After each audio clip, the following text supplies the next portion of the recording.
प्यारे साथियों नमस्कार, कैसे हो आप सभी। मेरा नाम विनोद कुमार शाक्य, स्वागत है आपका अपने YouTube चैनल विनोद कुमार शाक्य के चैनल पर। आप सभी प्यारे दोस्तों, आज की इस क्लास के अंदर हम बात करेंगे कि माध्यमिक शिक्षा बोर्ड राजस्थान अजमेर द्वारा जो अब की बार जो पाठ्यक्रम क्या किया गया, परिवर्तित किया गया यानी चेंज किया गया यानी नया पाठ्यक्रम जारी किया गया, उसका जो अब हम कॉमर्स के जो सब्जेक्ट हमारा दूसरा है व्यवसाय अध्ययन यानी बिजनेस स्टडी, इसके सिलेबस के बारे में हम डिटेल से और परीक्षा के पैटर्न के बारे में हम बात करेंगे आज की क्लास के अंदर। तो चलिए इसमें हम बात करते हैं। सबसे पहले देखो यहाँ पर बात आती है कि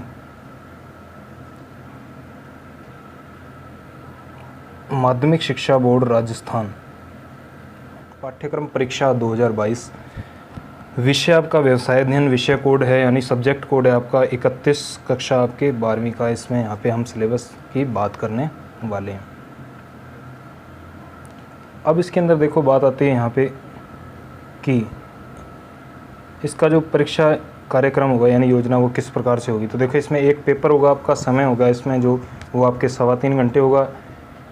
प्रश्न पत्र जो होगा आपका वो होगा कुल मिलाकर 80 नंबर का सत्रांक यानी जो विद्यालय से नंबर भेजे जाते हैं वो होंगे आपके 20 यानी कि जो सेशनल मार्क्स जिसको बोलते हैं, कुल मिलाकर ये आपका हो जाएगा 100 नंबर का पेपर। अब आइए इसमें बात करते हैं कि क्या क्या हमें इसमें पढ़ना पड़ेगा। तो अब देखो इसमें हम आगे बात करते हैं। तो सबसे पहले हम बात करते हैं इसके अंदर भाग ए की। तो भाग ए क्या कहता है, यहाँ पे देखो भाग ए कहता है कि प्रबंध के सिद्धांत और कार्य, principle and function of management. तो इसमें क्या क्या हमें पढ़ना पड़ेगा, देखो हमें ये चीज़ें पढ़नी पड़ेंगी। तो अध्याय 1 यानी पहला जो अध्याय है उसमें क्या क्या होगा, इसका नाम है प्रबंध की प्रकृति एवं महत्व। तो इसमें हमें पढ़ना पड़ेगा प्रबंध क्या होता है, इसकी अवधारणा क्या है, उद्देश्य, विशेषताएं, महत्व, प्रकृति क्या होती है, प्रबंध एक कला एवं विज्ञान के रूप में, प्रबंध एक पेशे के रूप में, प्रबंध के स्तर कौन कौन से होते हैं, प्रबंध के कार्य क्या क्या है, समन्वय की अवधारणा क्या है, उसकी प्रकृति क्या है, समन्वय का महत्व 21वीं शताब्दी में प्रबंधन। देखो इसमें क्या है कि ये जो सिलेबस है ये आपका पिछले यानी कि जो पिछले सिलेबस के अंदर भी था ये इंक्लूड, और इस बार भी क्या है ये नए सिलेबस के अंदर भी शामिल है।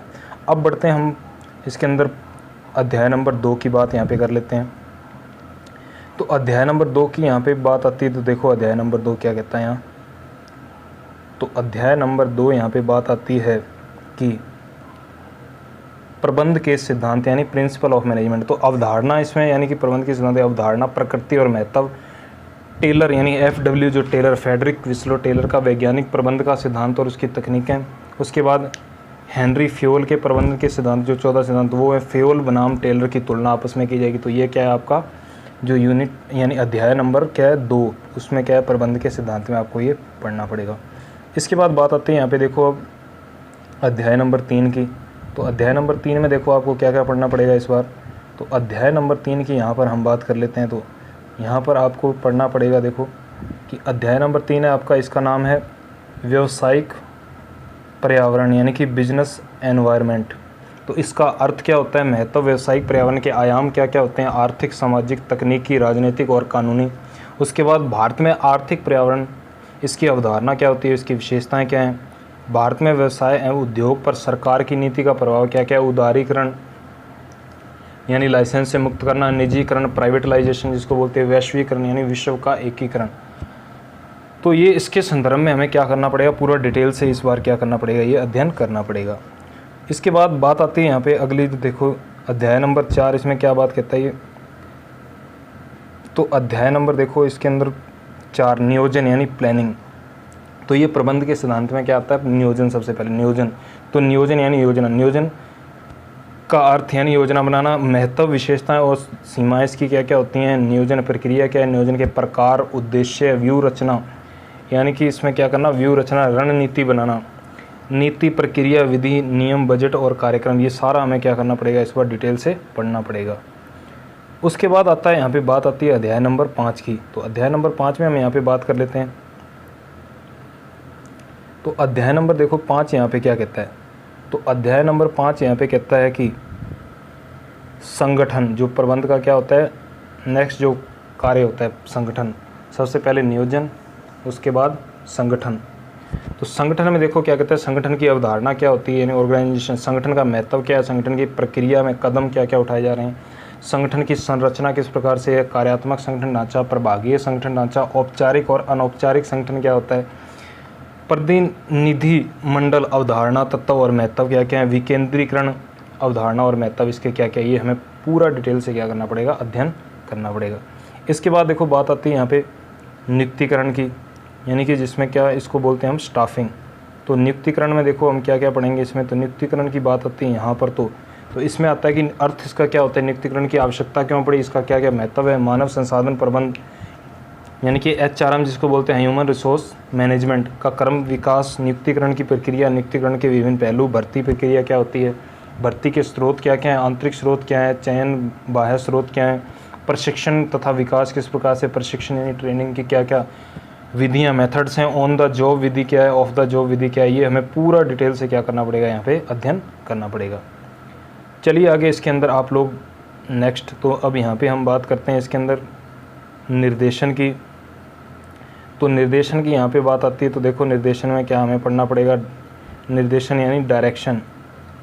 तो निर्देशन का अर्थ क्या होता है, महत्व क्या है, ये पढ़ना पड़ेगा। निर्देशन के कौन कौन से सिद्धांत हैं, निर्देशन के तत्व क्या क्या हैं, पर्यवेक्षण, अभिप्रेरणा, मास्लो की पदानुक्रम आवश्यकताओं, यानी जो अब्राहम मास्लो थे उनकी कौन कौन सी आवश्यकताओं के क्रम में, वित्तीय और गैर वित्तीय प्रोत्साहन क्या क्या हैं, नेतृत्व यानी लीडरशिप, नेतृत्व की विशेषताएं क्या क्या हैं, उसके महत्व क्या है, अच्छे नेता के गुण क्या हैं, संप्रेषण यानी कम्युनिकेशन, औपचारिक और अनौपचारिक संप्रेषण क्या है, प्रभावी संचार में क्या क्या बाधाएं हैं, प्रभावी संचार के लिए क्या क्या हमें क्या है सुधार करने पड़ेंगे, प्रभावी संप्रेषण के लिए हमें सुधार क्या क्या करने पड़ेंगे, वो पूरा हमें डिटेल से किसमें पढ़ना पड़ेगा, निर्देशन के अंदर पढ़ना पड़ेगा। इसके बाद देखो बात आती है सबसे यहाँ पे लास्ट जो है वो क्या है, कंट्रोलिंग यानी कि जिसको हम बोलते हैं नियंत्रण। तो नियंत्रण की यहाँ पे बात आती है, तो देखो नियंत्रण के बारे में हम यहाँ पे पढ़ते हैं। तो नियंत्रण में क्या क्या पढ़ना पड़ेगा, तो नियंत्रण में सबसे पहले आपको नियंत्रण का अर्थ, उसके बाद नियंत्रण का महत्व, नियंत्रण की सीमाएं यानी कमियां क्या क्या है, नियोजन एवं नियंत्रण में संबंध क्या है, नियंत्रण प्रक्रिया क्या है, प्रबंधकीय नियंत्रण की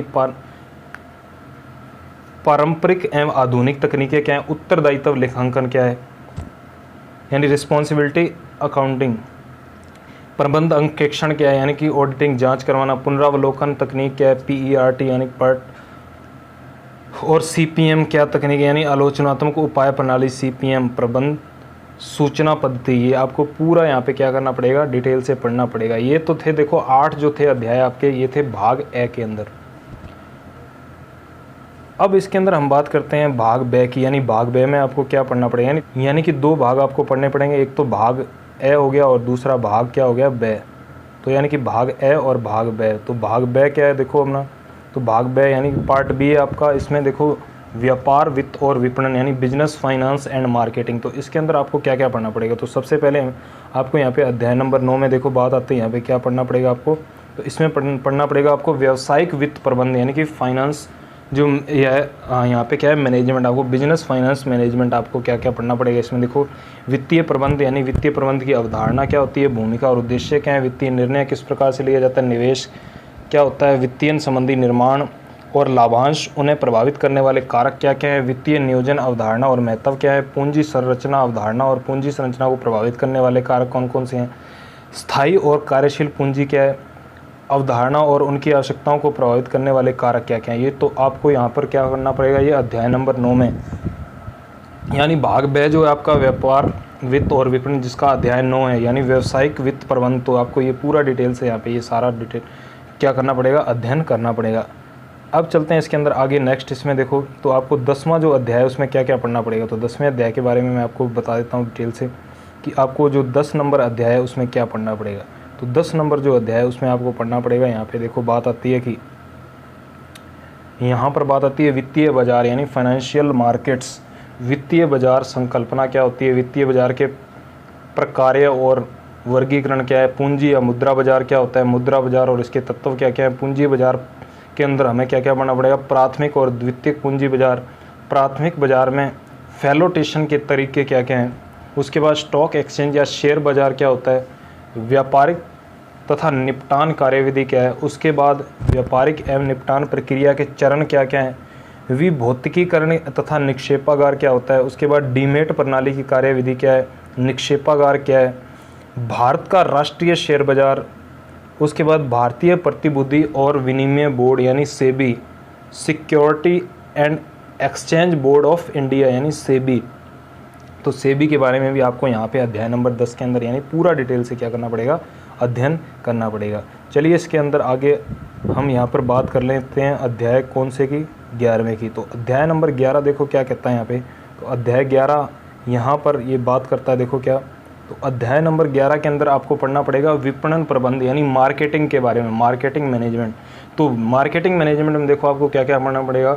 विपणन की अवधारणा क्या होती है, विपणन के कार्य क्या क्या है, विपणन मिश्र क्या है यानी मार्केटिंग मिक्स क्या है, उत्पाद एवं उत्पादों का वर्गीकरण किस प्रकार से किया जाएगा, उपभोक्ता वस्तुएं उनके प्रकार क्या क्या हैं।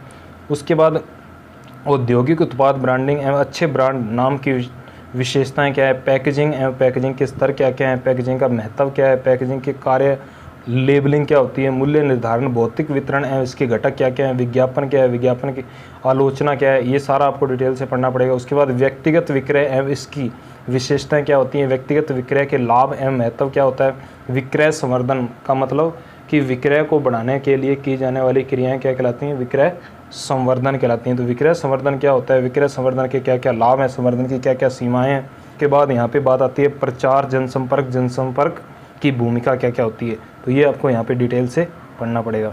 इसके बाद बात आती है, देखो अब लास्ट जो इसमें यूनिट नंबर आपकी यहाँ पर जो है 12।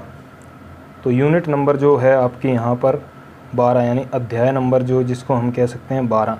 तो अध्याय नंबर 12 आपको क्या पढ़ना पड़ेगा, तो आपको अध्याय नंबर 12 में पढ़ना पड़ेगा उपभोक्ता संरक्षण यानी कंज्यूमर प्रोटेक्शन। तो उपभोक्ता संरक्षण की अवधारणा और महत्व क्या होता है, उपभोक्ताओं को कानूनी संरक्षण किस प्रकार से प्राप्त किया गया, उपभोक्ता संरक्षण अधिनियम क्या है, उपभोक्ताओं के अधिकार क्या क्या हैं, उपभोक्ताओं के दायित्व क्या हैं, उपभोक्ता संरक्षण के तरीके हैं, साधन क्या हैं, उपभोक्ता संरक्षण अधिनियम के अंतर्गत शिकायत निवारण एजेंसियां कौन कौन सी हैं, उपभोक्ता संगठन एवं गैर सरकारी संगठन यानी NGO जिसको हम क्या बोलते हैं, नॉन प्रॉफिट ऑर्गेनाइजेशन भी जिसको हम बोल सकते हैं, NGO जो होते हैं, उनकी क्या क्या भूमिका है। तो हमें पूरा डिटेल से क्या करना पड़ेगा, इसके बारे में भी अध्ययन करना पड़ेगा। तो ये आपके अध्याय 12 तक आपको पढ़ना पड़ेगा, यानी 2 पार्ट है, भाग ए और भाग ब। तो भाग ए में क्या है, प्रबंध के बारे में पूरा, और भाग ब में क्या है आपका वित्त के बारे में यानी कि व्यवसायिक वित्त वगैरह के बारे में। इसमें आपको भाग जो ब आपका व्यापार वित्त और विपणन के बारे में यानी मार्केटिंग के बारे में आपको क्या करना पड़ेगा, डिटेल से पढ़ना पड़ेगा। अब यहाँ पे बात आती है कि आपको बुक्स कौन सी परचेज करनी पड़ेगी, यानी कि व्यवसाय अध्ययन के लिए आपको कौन सी किताब का यहाँ पे चुनाव करना पड़ेगा, यानी कौन सी किताब आपको खरीदनी पड़ेगी। तो यहाँ पे देखो निर्धारित पुस्तक यानी कौन सी पुस्तक यहाँ पे निर्धारित की गई है। तो इसमें देखो हिंदी मीडियम के लिए कौन सी आपकी व्यवसाय अध्ययन फर्स्ट और व्यवसाय अध्ययन सेकेंड, ये दोनों ही आपके क्या है हिंदी मीडियम, और यही आपके क्या है इंग्लिश मीडियम के लिए। तो जो हिंदी मीडियम वाले हैं वो हिंदी वाली जो है बुक आपकी वो परचेज कर लेना, और जो इंग्लिश वाले हैं वो इंग्लिश वाली परचेज कर लेना।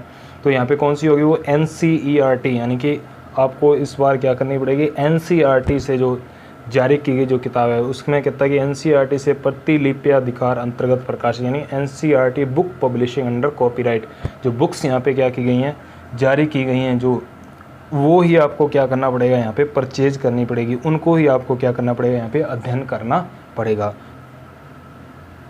तो ये थी देखो आज की इस क्लास के अंदर आपको मैंने पूरी डिटेल से यहाँ पे जानकारी दी है। उम्मीद करता हूँ आपको ये क्लास पसंद आई होगी और महत्वपूर्ण आपको जानकारी मिली होगी, क्योंकि जो बच्चे अभी क्या है कि 12th में इस बार हुए हैं तो उनको क्या है ये नया सिलेबस, पिछले बार वैसे 11वीं में भी उन्होंने नया सिलेबस पढ़ा था, और इस बार क्या है 12वीं के अंदर भी यानी 12th के अंदर भी उनको क्या करना पड़ेगा, नया सिलेबस ही पढ़ना पड़ेगा।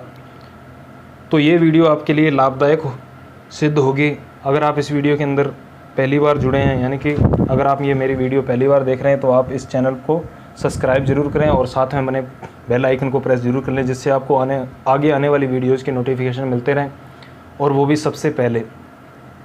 तो इस वीडियो के अंदर जुड़ा रहने के लिए मैं विनोद कुमार शाक्य, व्याख्याता वाणिज्य, आप सभी का फिर से एक बार धन्यवाद करता हूँ।